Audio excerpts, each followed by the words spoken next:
Is NASM worth it? I taught this stuff at MPTI, 4th edition, 5th edition, 6th edition, and the 7th edition. I have my NASM CPT, CES, PES. I taught all that material when I was working at their school. In my professional opinion, it's not. But let's see what our friends over at Reddit have to say. Feeling subpar. I've been working as a trainer for the last 3 years. The first 2 just at a small EMS gym with scammy, gimmicky workouts. In the last year, I've built up about 7 personal training clients on top of my work at the EMS gym. I have my NASM certification, but to be honest, I feel like I don't have a lot of the basic exercise programming and cueing ability that a lot of other trainers I encounter have.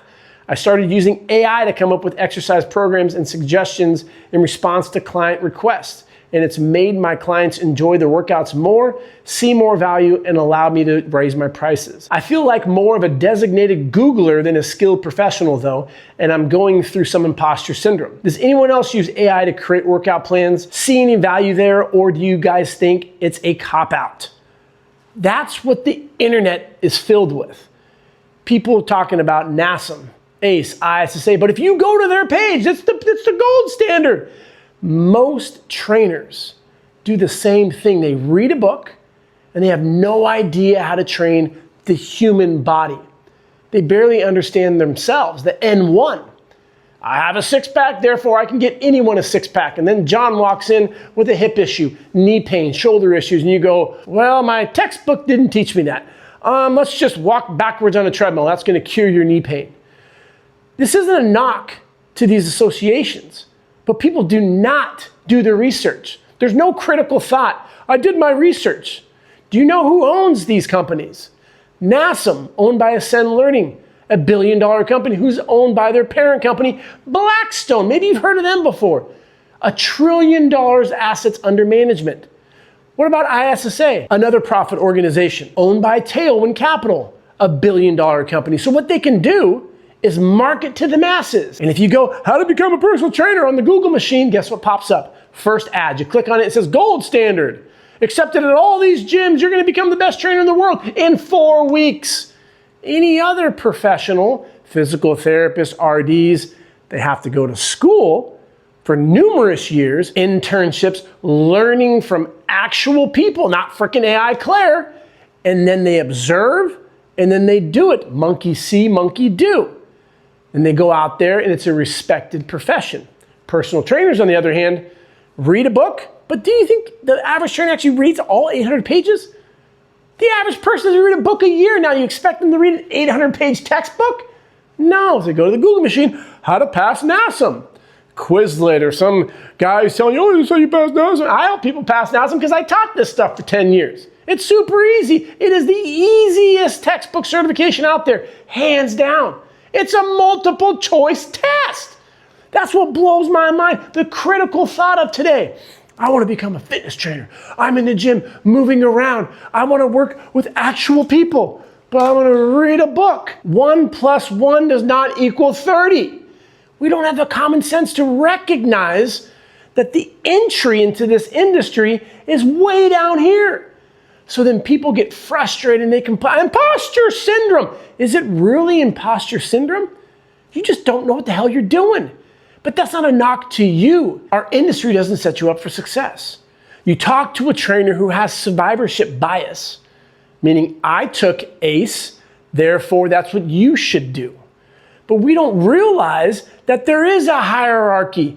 Qualified programs, Show Up Fitness, you actually get to talk to people.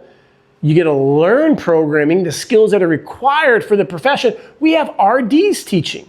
We have physical therapists teaching in person, online, and we go to hands-on learning seminars and teach the best trainers.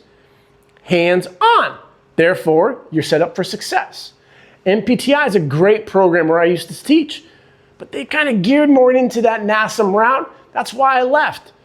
And you're making people do an overhead squat OPT model from a physical therapist. Physical therapists don't know general pop programming.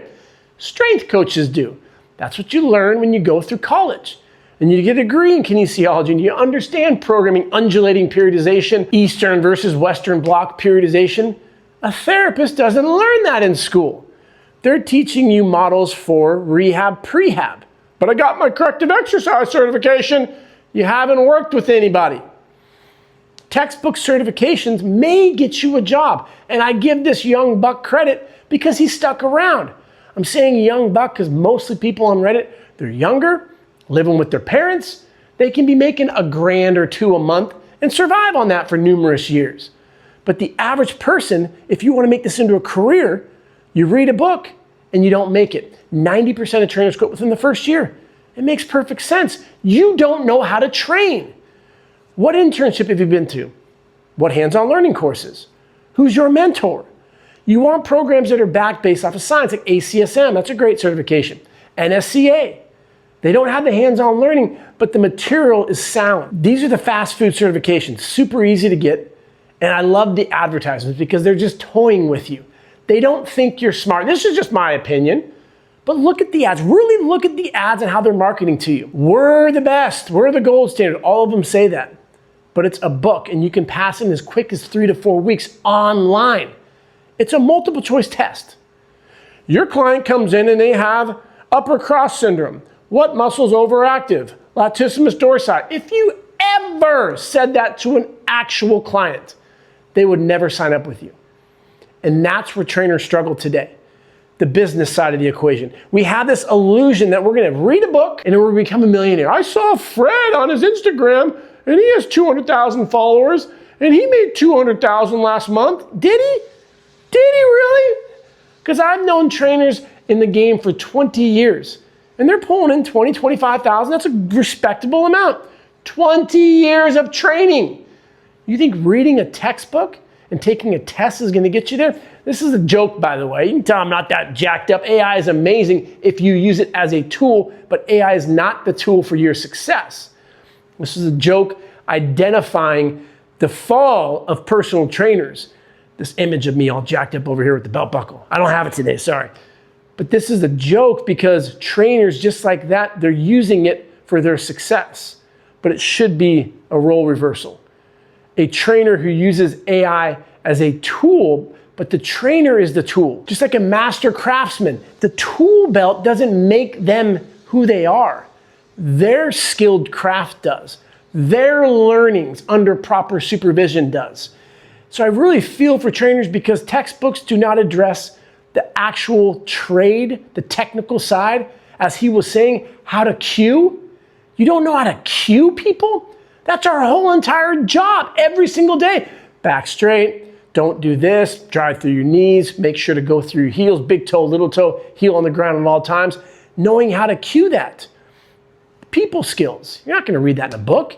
You got to get into an environment where you're watching trainers train, taking notes about programming, and then having a conversation with them afterwards. I saw you do a goblet squat. Why did you choose the squat pattern? I noticed you did a pull-up. Why did you do this variation and not an Aussie? Because one's a vertical versus a horizontal pull. And having critical thought conversations with an actual professional, not a multiple choice test. And the business side, how to drive streams of revenue. The average trainer quits because they're making less than $50,000.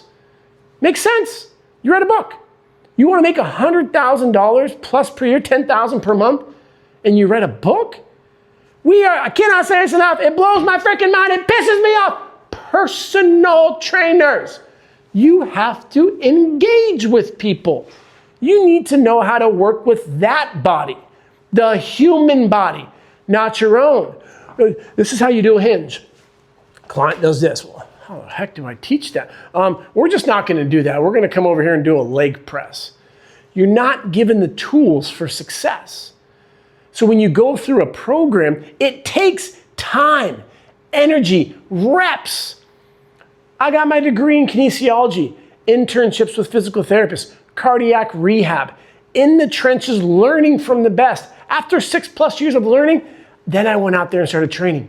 I didn't have imposter syndrome. It's not because I went to UConn and Chico State with some of the best professors out there and I'm all hot shit. It's because I was given the tools for success. So when I was in these environments, I see a good trainer. Okay, that's cool. I'm not intimidated because I have the foundation. I have the tool belt and I know these tools are going to help my clients safely. I really feel for trainers today because the industry gets a bad rep. The bar is down here. I got my NASM, I'm a trainer, I'm ready to start training people. Can you talk to me about the 17 muscles around the shoulder? Can you tell me 14 around the knee?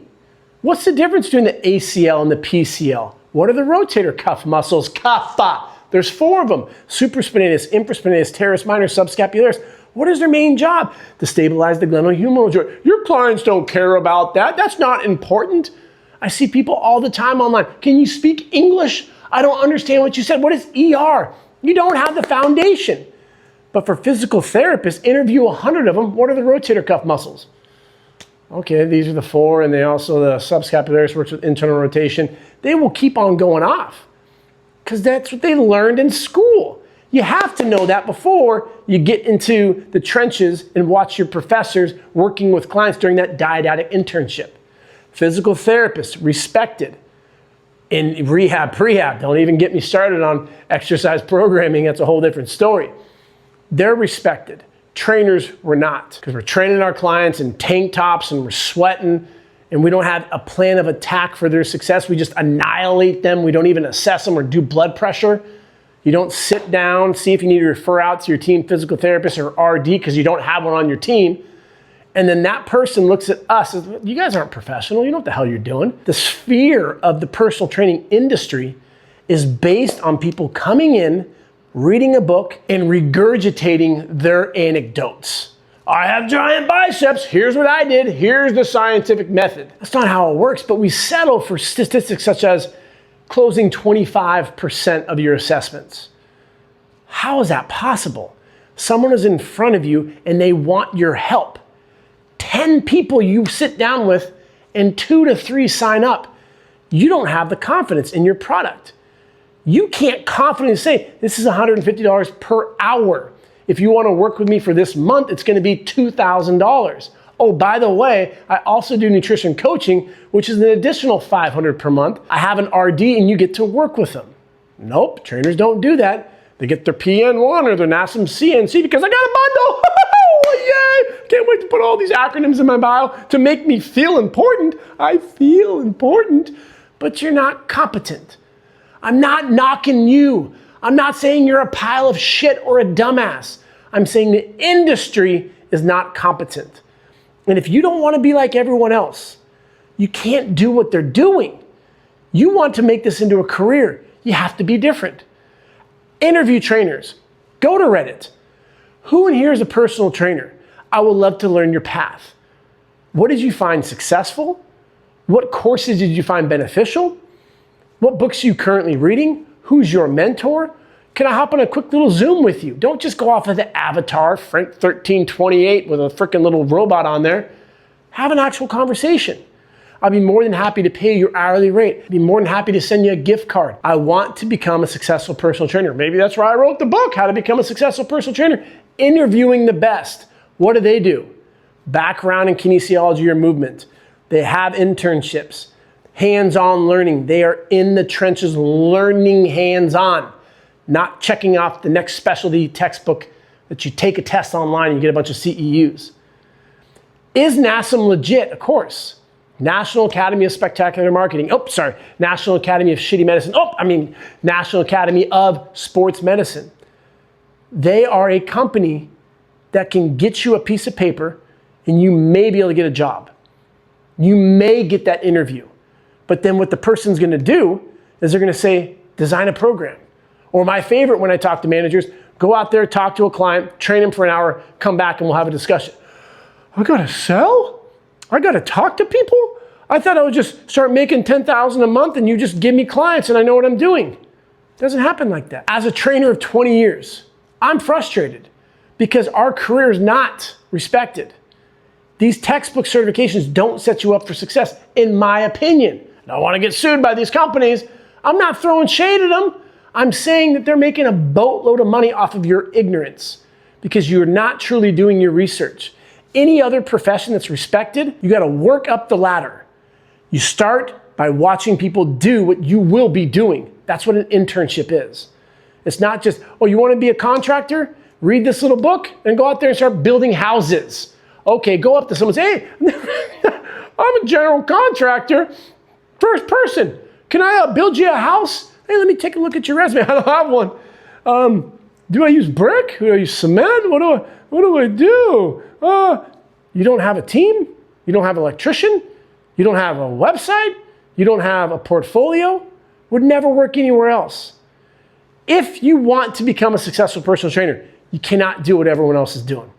Spending the shortest period of time, because I look great. I've been in the gym for 10 years. Great, tell me the muscles around the shoulder. What happens when your client is 14 months post-op on a rotator cuff tear? What are the contraindications for the movements? Can you do overhead pressing? Can they get their humerus to 160 degrees of flexion? If they can't, are you referring out to your physical therapist and your team? Are you working with them regularly, checking in on your clients, going over case examples? No. So when you ask trainers who are struggling and have imposter syndrome, those questions, how's your anatomy? What hands-on learning courses have you done? Who's your mentor? And you're gonna see a common trend. No hands-on learning, no mentor, nothing about anatomy. So you're teaching everyone what you did. In science, it's called anecdotal evidence, and it would never fly. There's a scientific method for a reason. It works. And if you want to turn this into a career, you cannot be a cog. You have to take those blinders off and realize you're gonna have to learn a bunch. Knowing anatomy is a game changer. It literally separates you from the masses. Because if someone starts telling you about overactive upper traps, what do the traps do? They're up here. They upwardly rotate the scapula along with the lower traps and the serratus anterior, but they also elevate the scapula. Do you know the 8 actions of the scapula? Oh, that's right, your textbook doesn't have that. It has 4. It has 6. Did you learn from actual people? Did you get asked questions, or did you go search it and come across some YouTube and the person says, here's how you pass it? And you go out there and you gain unsupervised experience. That just kills me. Unsupervised experience would not fly in any respected profession, but that's the route that personal trainers are supposed to take. That's how you earn your stripes, by practicing on human bodies. Get into your Instagram story today. Here's my challenge if you're thinking about becoming a trainer, or maybe you are and you're struggling. Ask people if they would be willing to hop on a quick little call with you, general pop, and interview them. Where are you struggling? Do you have any injuries? Have you worked with a trainer? What were their credentials? Did you like the experience? And you're gonna find your confidence is gonna grow. You will not experience imposter syndrome because you are learning from the actual person who you're gonna be training, those hypothetical avatars of what it is truly like. You need to be able to assess clients in pain, program around pain. Pain is within our scope. It's when you try to do mobilizations around the joint, or you're taking them through ranges of motion that are not in our scope. But when you talk to your therapist on a weekly, daily basis, you will know what we can and cannot do. Therapists are our friends.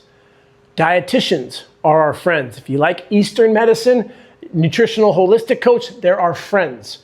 They should be on your team, and you should be getting business from them, and you should be sending them business.